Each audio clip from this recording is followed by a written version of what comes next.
Good morning class. आइए start किया जाएगा। आज मैथ में आपकी टॉपिक है बेलन। तो देखिए बेलन कैसा होता है। आप देखे होंगे कि गांव में जो पानी भरने के लिए ड्रम होता है यह बेलन होता है। तो बेलन पढ़ने के लिए हमको आवश्यकता पड़ती है वृत्त की। यानी देखिए कोई वृत्त है, जैसे में आप समझिए औरतें चूड़ी पहनती हैं, तो एक चूड़ी जो है वृत्त है, लेकिन वही 20 चूड़ी अगर हम इकट्ठा कर लेंगे तो वह एक बेलन का आकार लेंगे। कुछ इस तरह सब सेट हो जाती हैं। तो उसमें क्या आवश्यकता पड़ती है? परिध की आवश्यकता पड़ती है। तो वृत्त में परिध होता है तो 2πr होता है। इसके अंदर क्षेत्रफल पूछता है तो πr² होता है। इन दोनों का काम इसमें पड़ेगा। तो हम अलग से टॉपिक वृत्त पढ़ा चुके हैं, आज पढ़ा रहे हैं बेलन।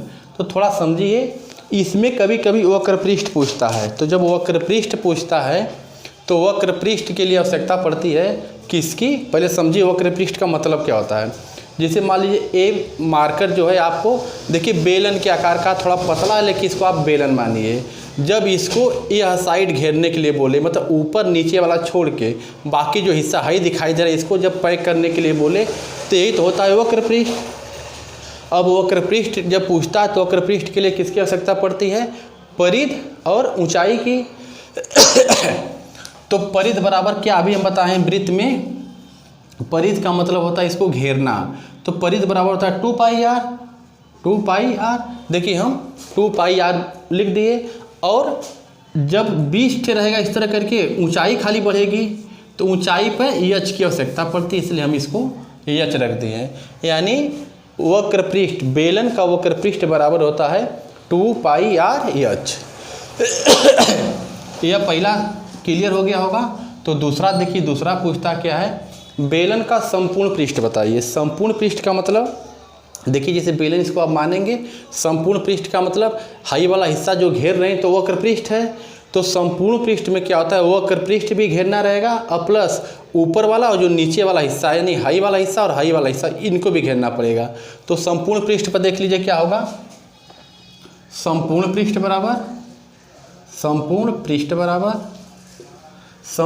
बराबर क्या होगा? यानी संपूर्ण पृष्ठ कब कहेंगे? जब इसको वक्र पृष्ठ घेरे, यानी वक्र पृष्ठ प्लस दोनों सिरों का क्षेत्रफल। दोनों सिरों का क्षेत्रफल का मतलब ऊपर वाला नीचे वाला।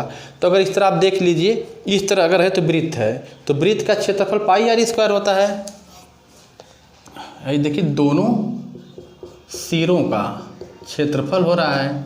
तो वक्र पृष्ठ तो अभी आया है 2πrh, ठीक। और प्लस दोनों सिरों का क्षेत्रफल, तो एक सिरा का क्षेत्रफल πr² है, πr²। और दोनों का पूछ रहा तो 2 कर लीजिए।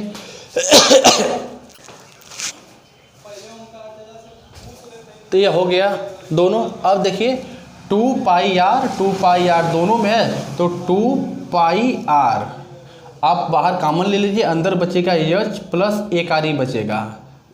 यानी यह सूत्र हो गया। यानी जब भी इसका संपूर्ण पृष्ठ पूछे तो 2πr और कोष्ठ में रहेगा h प्लस r। अच्छा, अब तीसरा देखिए क्या पूछ सकता है। तीसरा पूछ सकता है इसमें, मतलब जैसे कुएं के आकार का ड्रम जो है बेलन, इसमें कितना पानी अटेगा, कितना मिट्टी अटेगी या कितना तेल इसमें रखा जा सकता है। अगर यह पूछे तो आयतन होता है, आयतन। अब आप गौर करिए, आयतन का मतलब क्या होता है। अगर वृत्त का हम इस तरह करके, आयतन का मतलब अगर कैठे वृत्त हम जोड़ दिए इस तरह, तो यही आयतन हो गया। इसमें कितना अटेगा, तो है क्या, वृत्त का क्षेत्रफल होता है πr²। तो हम πr² और प्लस क्या बढ़ रहा है, ऊंचाई बढ़ रही है, तो आयतन बराबर क्या हो जाएगा πr²h।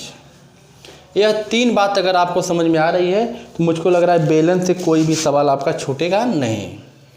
आप ध्यान दीजिए फिर से, वक्र पृष्ठ पूछेगा तो इसको आप बेलन मानिए। सिर्फ यह हिस्सा आपको पैक करने के लिए बोल रहा है, तो इसको हम वक्र पृष्ठ बोलेंगे। संपूर्ण पृष्ठ बोलेगा तो इसको भी कवर करना रहेगा, ऊपर वाला हिस्सा और नीचे वाला हिस्सा दोनों कवर करना रहेगा। तो संपूर्ण पृष्ठ देखिए, वो हाई जब कवर करेंगे तो वक्र पृष्ठ प्लस दोनों सिरा कवर करेंगे तो वक्र पृष्ठ बराबर होता है 2πr/h 2πr/h और प्लस दोनों सिरों का क्षेत्रफल 2πr²। 2πr कॉमन ले लेंगे, h प्लस r बच रहा है। तो आपको सूत्र रखना है संपूर्ण पृष्ठ बराबर 2πr कोष्ठ में h प्लस r। आयतन यानी इसमें कितना पानी हटेगा। जब पानी हटने वाली बात पूछेगा या मिट्टी भरने वाली बात पूछेगा, चाहे कुछ भी पूछे, इसमें समाहित होने वाली बात, तो इसको हम बोलते हैं आयतन। ठीक है, तो अब हम इस पर सवाल आपको बता रहे हैं, थोड़ा ध्यान दीजिए।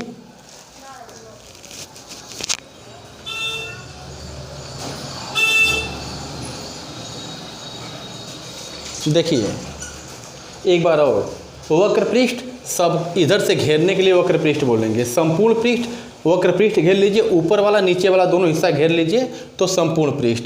इसमें कितना पानी हटेगा, यह आयतन। 3 प्रकार से सवाल इसमें पूछ सकता है, यही तीनों आप याद रखिएगा। हम सवाल आपको दे रहे हैं, थोड़ा देखिए समझ में आ रहा है। पहला सवाल है 3.5 मीटर, 3.5 मीटर त्रिज्या वाले 40 मीटर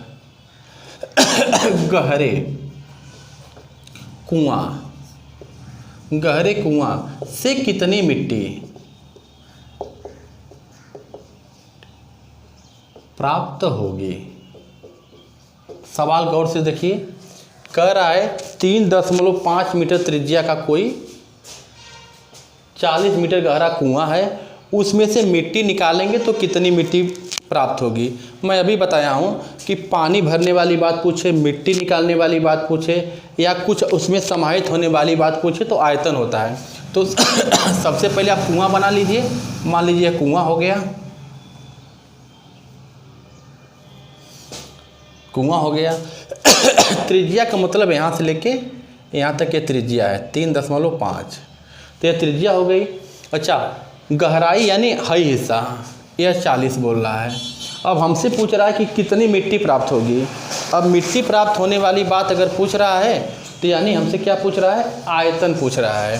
तो हम आयतन निकालने के लिए जब जाएंगे आयतन, तो आयतन बराबर क्या होता है, πr²h, πr²h। अब हम पाई का मान 22/7 रखेंगे, r 3.5 है, 3.5 गुणे 3.5। देखिए हम 2 बार लिख रहे हैं क्योंकि r² है, यानी त्रिज्या को 2 बार रखना है, गुणे ऊंचाई यानी गहराई है ना 40, यहाँ पर 40 रख दीजिए।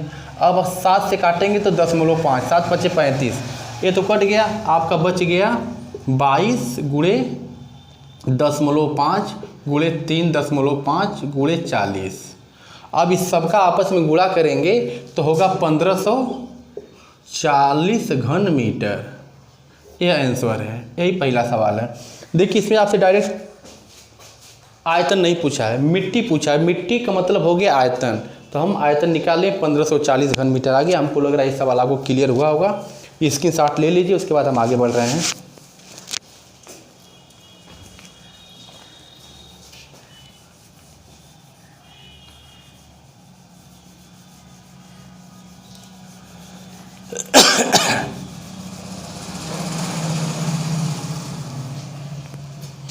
देखिए दूसरा सवाल क्या है, दूसरा सवाल कह रहा है 2 बेलनाकार गिलासों की, 2 बेलनाकार गिलासों की, 2 बेलनाकार गिलासों की त्रिज्या में 1:3 का अनुपात है, 1:3 का अनुपात है। इनकी ऊंचाई में 1:3 का अनुपात है। तो आयतनों का अनुपात बताइए। आयतनों का अनुपात पूछ रहा है, थोड़ा ध्यान दीजिए। सवाल ध्यान से सुनिए। दो बेलनाकार गिलास हैं, तो आप दो बेलनाकार गिलास बना लीजिए। एक मान लीजिए यही गिलास है, एक यह गिलास है। दो बेलनाकार गिलासों की त्रिज्या में एक का अनुपात, यानी इसकी त्रिज्या मान लीजिए 1 है, और एक 3 वाली है, थोड़ा सा बड़ी होगी, इसको मान लीजिए 3 है।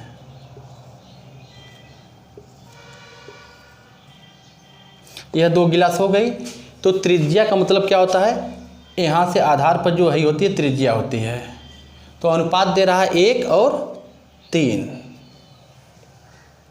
अच्छा, इनकी ऊंचाई का अनुपात भी बोल रहा है 1 और 3, यानी इसकी ऊंचाई 1 है, इसकी 3 है, यह थोड़ा सा बड़ा होगा।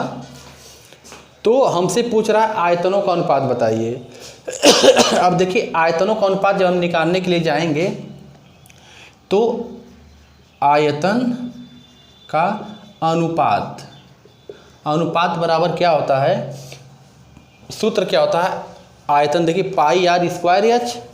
तो जब हमसे अनुपात पूछा तो हम क्या रखेंगे, पाई आर स्क्वायर एच बटा पाई आर स्क्वायर एच, पहले का आयतन और दूसरे का आयतन। तो ये तो सूत्र होता है। अब देखिए, पाई हम रहने देंगे, आर यह तो रेशियो दिया है ना, अगर इसको 1 दिया है, इसका 3, देखिए त्रिज्या का अनुपात दे रहा है 1:3, तो यह 1 है तो यह 3 है, तो इसको हम 1 आर खाली मानेंगे, इसको 3 आर मान ले रहे हैं। तो छोटे वाले के निकाल लें तो पाई आर क्या है, आर स्क्वायर रहेगा। ऊंचाई क्या इसकी 1 एच, तो 3 एच कर लीजिएगा, तो ये 1 हो जाएगा, खाली एच हो जाएगा, यानी पाई आर स्क्वायर एच। लेकिन जब इसमें आ रहे हैं तो पाई तो रहेगा, आर स्क्वायर की जगह का है 3 आर स्क्वायर गुणे एच का है 3 एच। इतनी बात समझ में आ रही होगी। देखिए, कुछ नहीं हम कर रहे हैं, जैसे यह है वैसे यह है। जैसे इसका आयतन पाई आर स्क्वायर एच, इसका आयतन पाई आर स्क्वायर एच, तो इसकी त्रिज्या इसकी ऊंचाई हम इसके जगह रख दिए हैं, इसकी त्रिज्या इसकी ऊंचाई हम इसके जगह रख दिए हैं। तो अब देखिए, इसको हम हल करेंगे जब, तो क्या होगा, इसको थोड़ा सा आगे बढ़ा लीजिए। ऊपर वाला तो रहेगा पाई आर स्क्वायर एच, नीचे वाला क्या हो जाएगा, पाई रहेगा, यह 3 आर का स्क्वायर है ना, तो 3 त्रिके 9 और 9 त्रिक 27, यह हो जाएगा 27, और आर स्क्वायर और एच ये हो गया। तो देखिए, ऊपर पाई नीचे पाई ये कैंसिल, ऊपर आर स्क्वायर नीचे आर स्क्वायर ये भी कैंसिल, ऊपर एच नीचे एच ये भी कैंसिल, ऊपर बचेगा 1 और नीचे बचेगा 27, यानी इनके आयतनों का अनुपात क्या हो जाएगा, 1:27। बात समझ में आ गई होगी। तो स्क्रीनशॉट रखिए, इसके बाद हम अगला सवाल बता रहे हैं।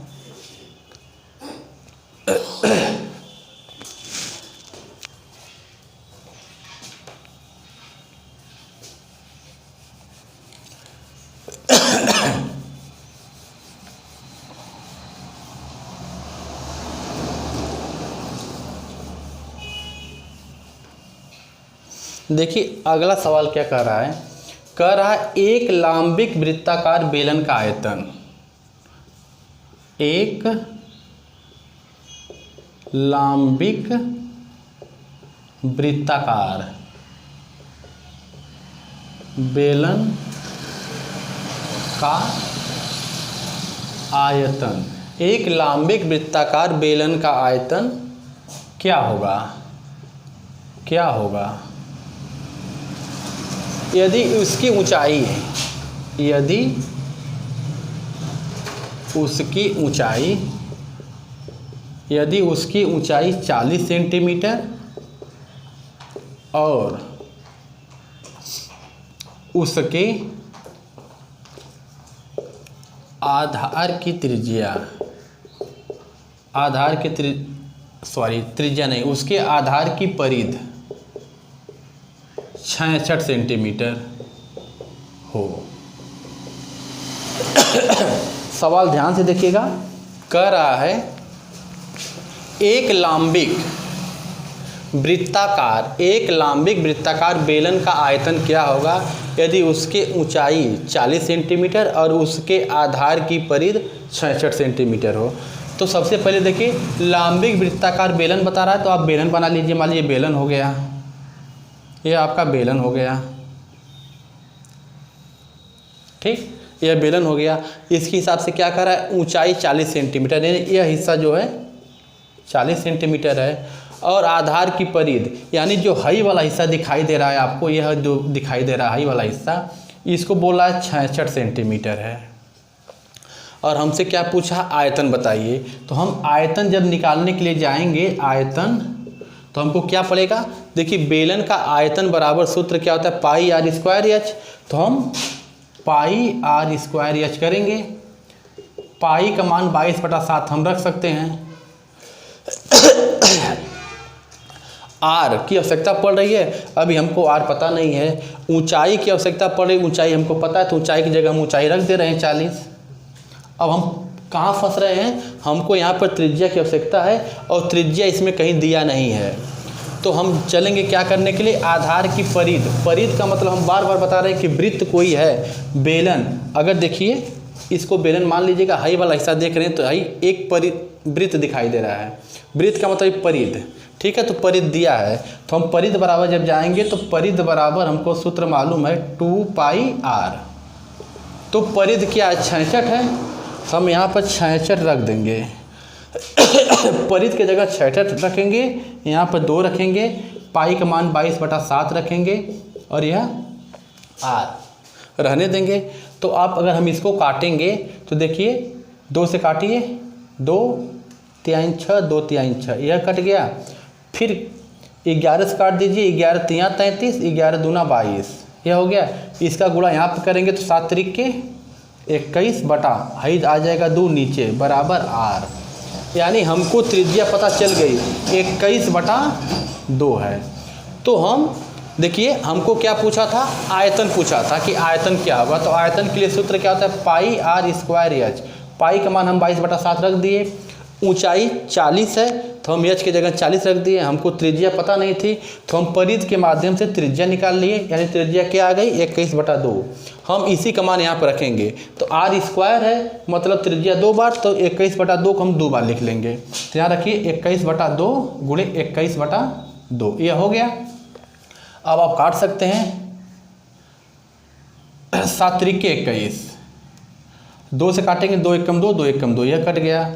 इसको काटेंगे 2 दूना 4, नीचे वाला सब कैंसिल हो गया। देखिए ऊपर क्या बचा, 11 बचा, गुणे 20 बचा, गुणे 3 बचा और गुणे 21 बचा। यानी 11 गुणे 3 गुणे 20 और गुणे 21, इन सब का जब हम आपस में गुणा करेंगे तो 13,860 घन सेमी, यही आंसर होगा। गुणा आप कॉपी पेन लेके घर पर कर लीजिएगा। यह आपका आ रहा है 11 गुणे 20 गुणे 3 गुणे 21 बराबर 13,860 घन सेंटीमीटर। यह इसका उत्तर हो रहा है। अगर यह बात समझ में आ गई हो तो इसका स्क्रीनशॉट लीजिए, उसके बाद हम आगे बढ़ रहे हैं।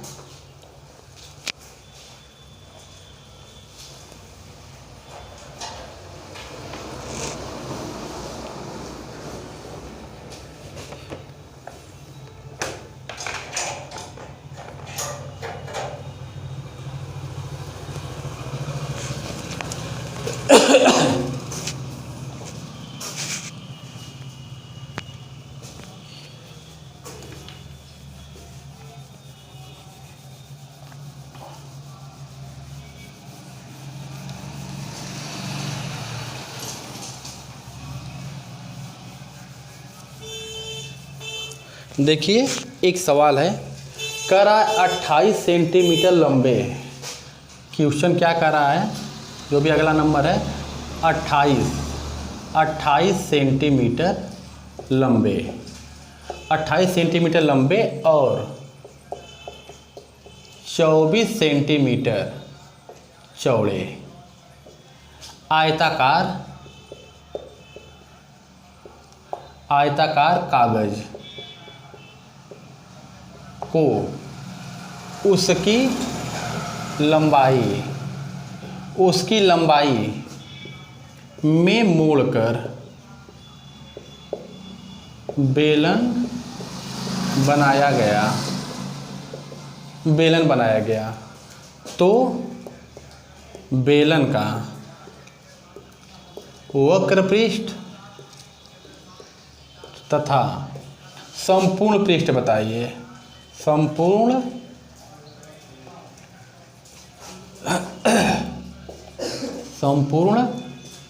पृष्ठ पूछ रहा है।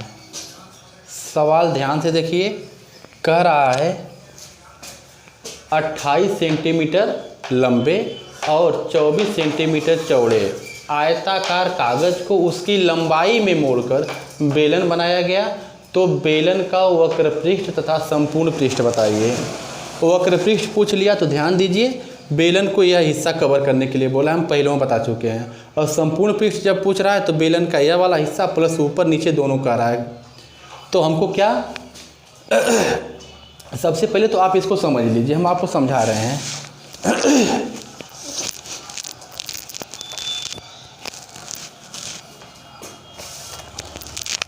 देखिए बाबू, यह मान लीजिए कागज है, तो यह बोला है कि कागज 28 सेंटीमीटर लंबा, यानी यही लंबाई जो इसको 28 मानिएगा और चौड़ाई यह वाला जो हिस्सा इसको 24 मानिएगा।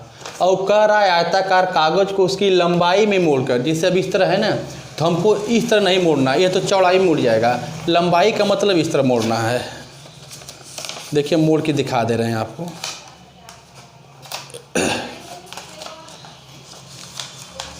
देखिए इसको हम मोड़ दिए तो यह आपको दिखाई दे रहा होगा, यह बेलन हो गया।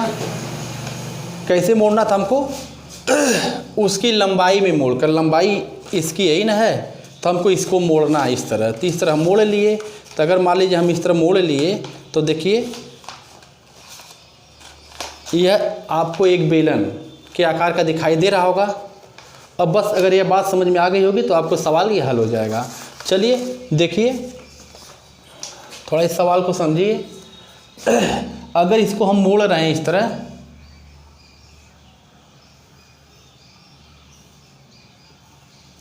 मोड़ रहे हैं, तो जब इस सवाल में बोला कि उसकी लंबाई में मोड़ा गया, देखिए लंबाई यही थी ना, जब हम इसको इस तरह मोड़ रहे हैं तो यही ना परिध होगी, यानी इसकी परिध क्या हो जाएगी 88, परिध 88 हो रही है। अच्छा, इसकी चौड़ाई 24 बोला था ना, तो अगर इस तरह हम अगर मोड़ लिए इसको तो यही ना 24 हो रहा है, यानी ऊंचाई हो गई 24। अगर यह बात आपको समझ में आ रही है तो सवाल ही हल हो जाएगा। हम आपको एक बार फिर कह रहे हैं, कह रहा है कागज़ जो है 28 सेंटीमीटर लंबा है, यानी